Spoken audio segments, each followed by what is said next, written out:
where we conduct historical, wargaming-focused reviews of modern-era conflicts around the world. The Ops Center is part of the SITREP podcast channel, coming to you on Podbean, YouTube, Twitch, on tabletop.com, and Facebook. If you like what you see here, please consider supporting the SITREP with a subscription, a like, a follow, or a comment. You can also support us on Patreon for early access to these episodes or our team podcasts, or check out our great merchandise at Zazzle.com. Our last two Ops Center episodes have looked at the 1982 Falklands War, where Argentina launched a small, surprise invasion and occupation of these small South Atlantic islands, held since the 1980s by Great Britain. Argentina had maintained a long-standing claim to Las Islas Malvinas, as they called the Falklands, and the Argentinian leaders hoped that a quick victory here would help unite a fractious population under their unsteady government.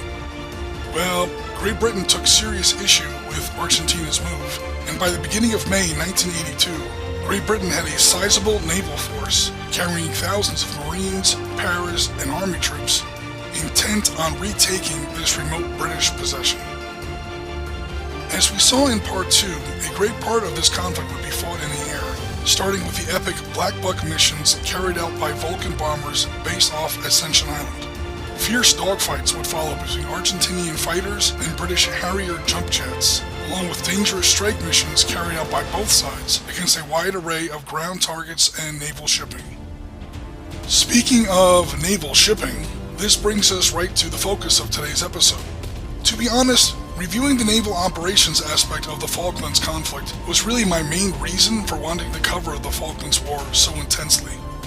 Simply put, it's one of the few times in the modern warfare era where we really get a chance to see naval operations play out in a real-world setting. Other than the Falklands, we really only have anti-piracy operations, maybe some counter-smuggling, and of course hypothetical what-if scenarios. So let's take a look at the Admiral's table here. By the beginning of May 1982, the British task force was completing its 12,000-kilometer voyage to the Falklands. While they were en route, the last efforts at diplomacy were failing, prompting the British to declare a total maritime exclusion zone extending 200 nautical miles out from the center of the Falkland Islands. The British announced that they would attack any Argentinian ship or aircraft found inside this zone, which would define the, quote, official war zone for the conflict. In last week's episode, we saw how the Black Buck bombing raids were designed to shut down Argentina's ability to base combat jets on the Falkland Islands, forcing their sizable air force to operate off bases on the South American mainland. While the moderate success of the Black Buck missions gave the British important leverage in the air, hopefully enough to set off a nearly 10-to-1 numerical disparity in aircraft, the British task force still had to contend with the Argentinian Navy, which had set sail in 4 task forces north and south of the Falkland Islands.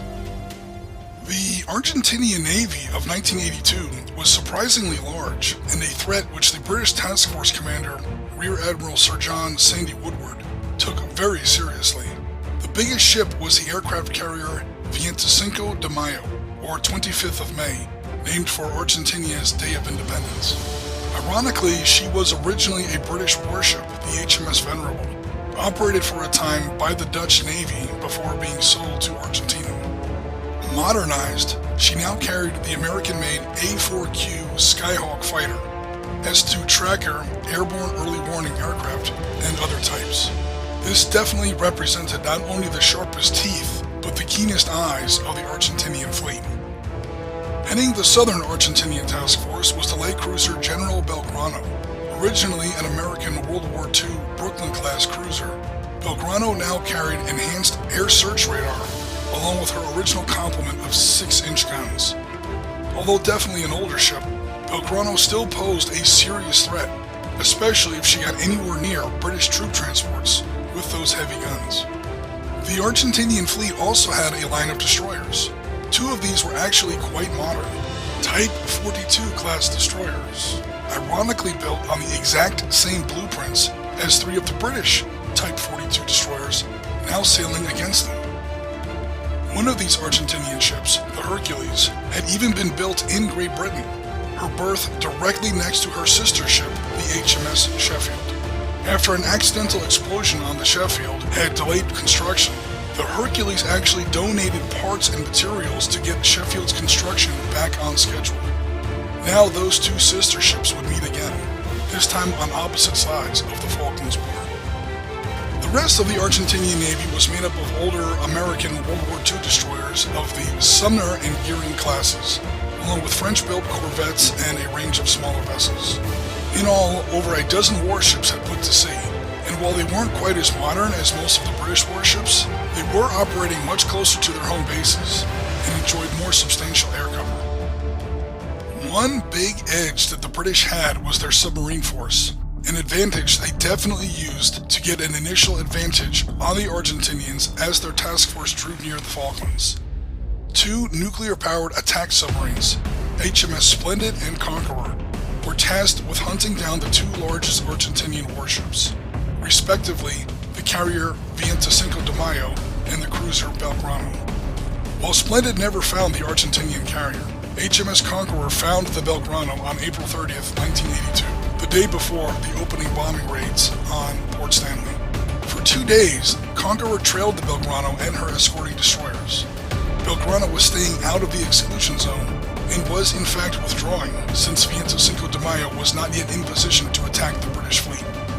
Meanwhile, debate raged in London over whether or not to push the button on this initial strike.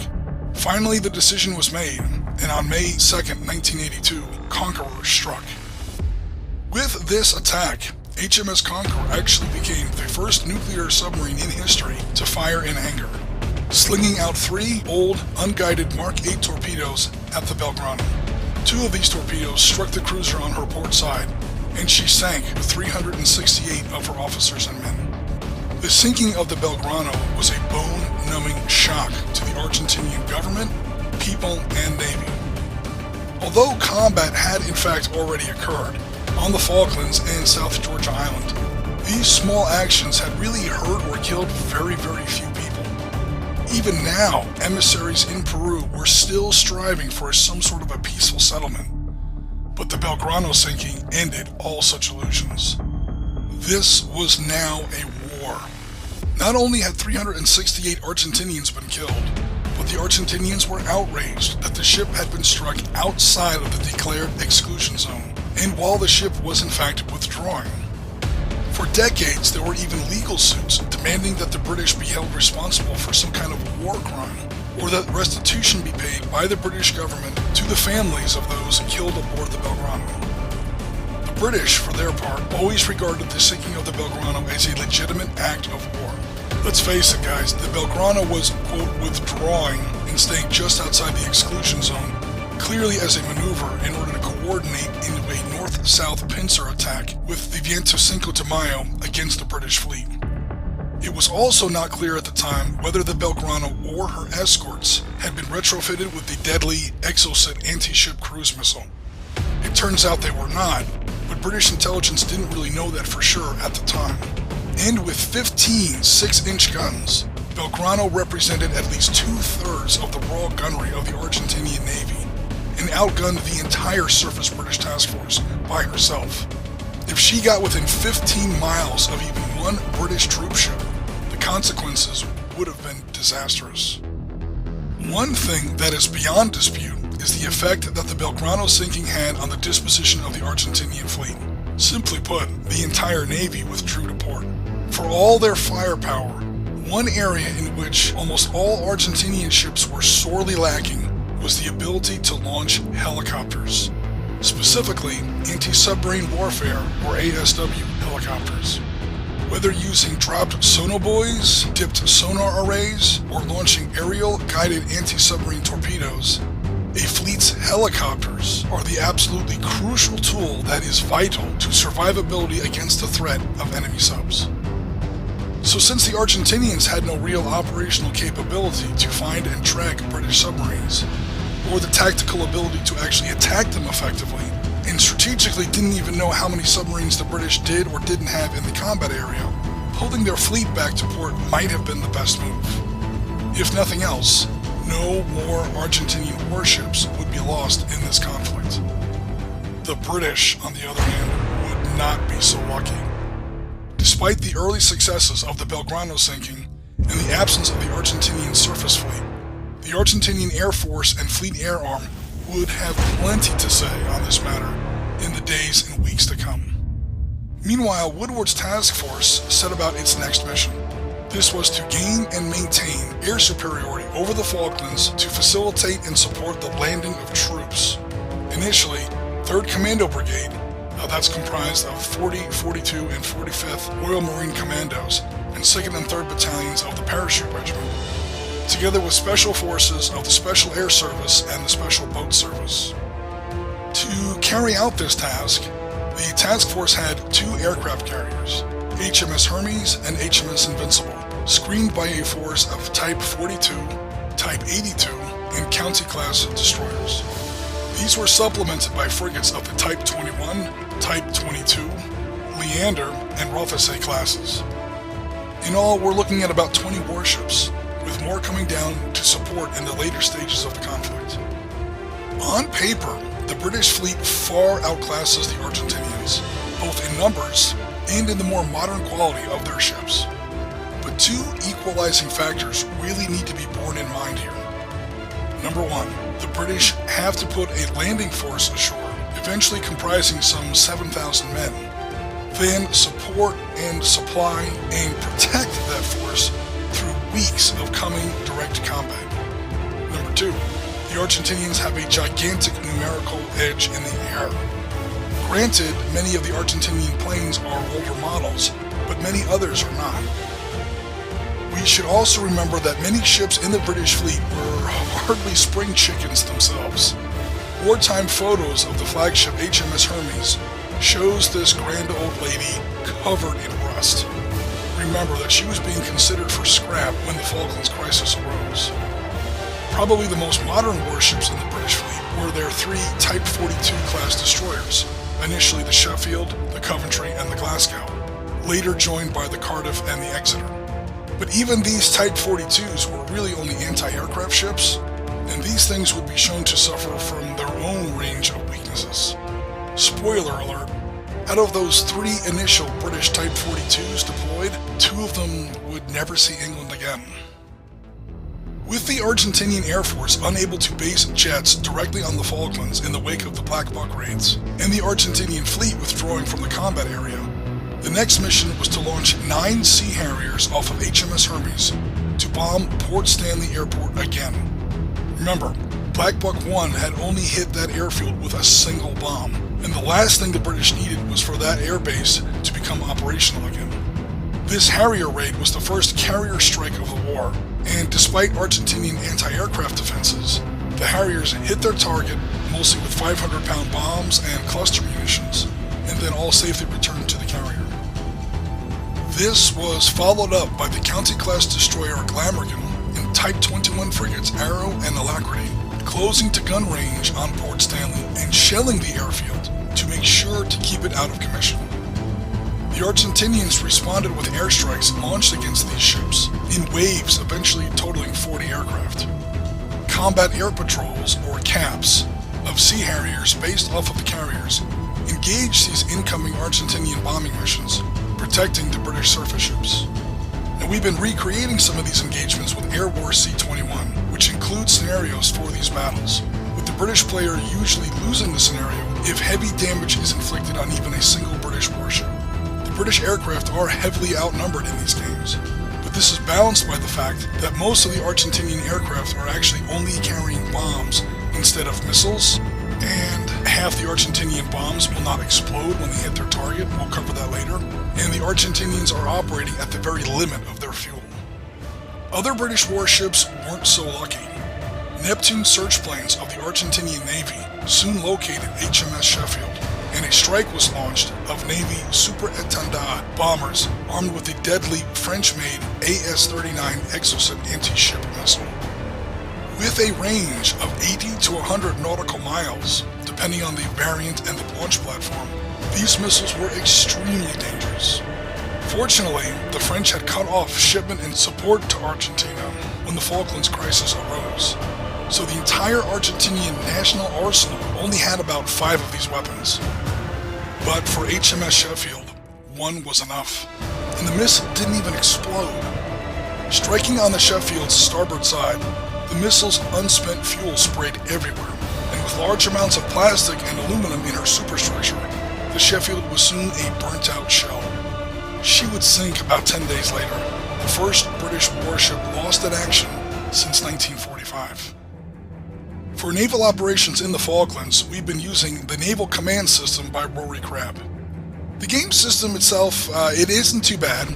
It's sort of a light and fast adaptation of the Harpoon wargame system written by Larry Bond, the naval expert who helped Tom Clancy write his early novels like The Hunt for Red October and parts of Red Storm Rising. Now, I've had some great live games with members of the community with Naval Command, including both historical and hypothetical engagements. In one rather fanciful engagement, my Etendaz and Bukhara strike planes managed to put an Exocet and two 500-pound bombs into HMS Hermes, actually sinking the British flagship and putting Rear Admiral Woodward in a lifeboat. The Naval Command System does a great job of emphasizing the importance of search, fire control, and air defense radar systems, as well as electronic warfare and at least 3 different types of sonar. Electronics, guys, are really the only defense you have in modern naval combat. These guided weapons always hit, and there's really no such thing as armor in modern naval warfare. A huge component of the game is detection, counter-detection, and especially helicopters, launched off of carriers, destroyers, and even most frigates, the importance of which we've talked about earlier. Historically, Argentinian aircraft always remained a threat. After a 3-week battle of air attrition, the British landing force approached, and this threat from the air became even more pronounced. As the British made their initial landings at San Carlos, this is outflanking the Argentinians who expected the British to land near Port Stanley as they had, American-made A-4 Skyhawks repeatedly bombed the British destroyers and frigates tasked with protecting the LPD landing ships, HMS Fearless and Intrepid. The next ship lost was the Type 21 frigate, HMS Ardent, followed 2 days later by her sister ship, Antelope. Both were lost in the San Carlos Channel, in what the British were quickly calling Bomb Alley. The destroyer Coventry, a sister ship to the Sheffield, was sent north of the Falklands to try and draw off some of the attention from the landing zone, only to be sunk by still more Argentinian bombs. The container ship, Atlantic Conveyor, carrying badly needed helicopters to the Falklands, was hit by 2 Exocets and sunk. Perhaps worst of all was the logistics landing ship RFA Sir Galahad, which was hit while landing the Welsh Guards on Fitzroy, in a supporting attack on the south side of East Falkland Island. The fire aboard the Galahad was horrific, and resulted in the highest single loss of life suffered by the British in the Falklands War. Actually, things could have been a whole lot worse. Again, the Argentinians only had a handful of the deadly Exocet missile, and their Skyhawks usually bombed from such a low altitude that less than half of Argentinian bombs that hit British warships actually exploded. We should also note that while the British would lose 6 ships in this war, the Argentinian Air Force and Fleet Air Arm suffered horrendous losses in carrying out these attacks. Very quickly, however, the British developed tactics to counter these threats. One of these was called the Type 64 combo, in which they paired a Type 42 class destroyer with a Type 22 class frigate.